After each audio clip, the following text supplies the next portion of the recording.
Assalamualaikum warahmatullahi wabarakatuh. Perkenalkan, nama saya Ripan Hilmi dengan NPM 101205007. Saya akan membahas komunikasi bisnis.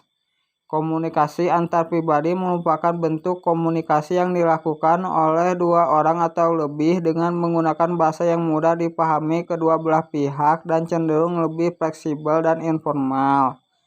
Bentuk dasar komunikasi. Pada dasarnya ada dua bentuk dasar komunikasi yang lazim digunakan dalam dunia bisnis, yaitu komunikasi verbal, merupakan salah satu bentuk komunikasi yang lazim digunakan dalam dunia bisnis untuk menyampaikan pesan kepada pihak lain, baik secara tertulis maupun lisan. Contohnya, membuat dan mengirim surat pengantar ke suatu perusahaan. Komunikasi nonverbal merupakan bentuk komunikasi yang dengan menggunakan gerakan-gerakan tubuh sebagai alat komunikasi. Contohnya, mengerutkan dahi untuk menunjukkan sedang berpikir keras, menggelengkan kepala untuk menunjukkan tanda tidak setuju. Keberhasilan komunikasi dalam suatu organisasi merupakan aset penting bagi pencapaian sasaran atau tujuan organisasi tersebut.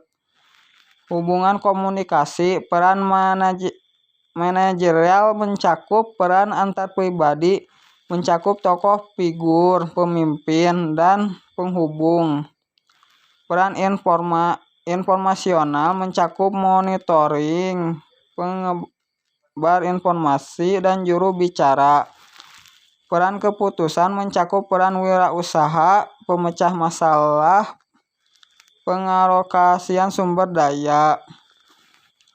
Kegiatan pertukaran informasi. Kegiatan organisasi yang terkait dalam pertukaran informasi antara lain menetapkan tujuan, melaksanakan keputusan, mengukur prestasi kerja, merekrut, mengembangkan staf, pelayanan pelanggan, negosiasi dengan pemasok, interaksi dengan peraturan yang ada, proses produksi. Meningkatkan keterampilan komunikasi. Beberapa keterampilan khusus yang diperlukan dalam komunikasi bisnis, yaitu membaca, mendengarkan, membuat percakapan menarik, melakukan wawancara, berdiskusi dengan kelompok kecil, berpidato dan presentasi, menulis surat, memo, dan laporan. Pemahaman proses komposisi. Proses komposisi penyusunan pesan-pesan bisnis meliputi 3 tahap, yaitu 1. Perencanaan, 2. Pengorganisasian, 3. Revisi. Penentuan tujuan. Penentuan tujuan merupakan langkah awal perencanaan komposisi. Penentuan tujuan harus jelas karena 1. Keputusan untuk meneruskan ide, 2. Keputusan untuk menanggapi audien, 3. Keputusan untuk memusatkan isi pesan, 4. Keputusan untuk menetapkan media yang akan digunakan. Tujuan komunikasi bisnis: memberi informasi, melakukan persuasi, melakukan kolaborasi. Keterampilan merevisi. Pesan-pesan bisnis tertulis dimulai dari penulisan draft, selanjutnya dilakukan penelaahan lebih lanjut sebagai berikut. Substansi pesan, mengedit isi, pengorganisasian dan daya penulisan, mengedit mekanika, teknik penulisan, mengedit formal dan layout. Sedangkan untuk pesan-pesan bisnis lisan, yaitu substansi pesan, pengorganisasian pesan, gaya bahasa.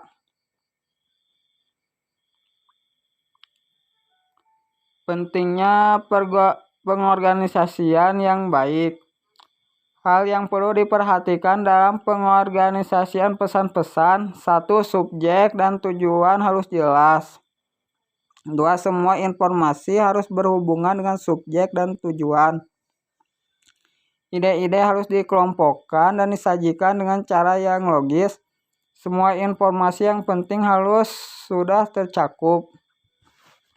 Manfaat pengorganisasian yang baik yaitu membantu audien memahami suatu pesan, membantu audien menerima suatu pesan, menghemat waktu, mempermudah pekerjaan komunikasi.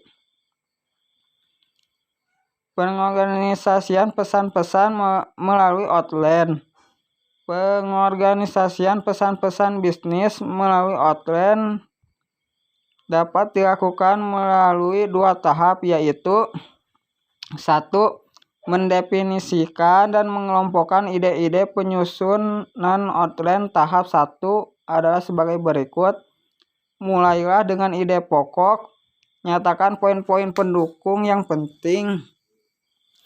Ilustrasi dengan bukti-bukti. 2. Menetapkan urutan ide melalui perencanaan organisasi penyusunan outline. Tahap 2 adalah sebagai berikut. Pendekatan langsung, pendekatan tidak langsung. Setelah menganalisa kemungkinan reaksi audien dan memilih suatu pendekatan umum, pemilihan rencana operasional adalah sebagai berikut.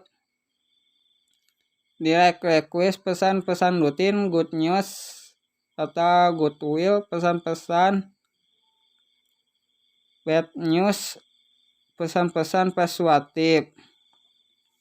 Cukup sekian materi yang bisa saya sampaikan. Mohon maaf bila ada kesalahan kata atau lainnya. Wassalamualaikum warahmatullahi wabarakatuh.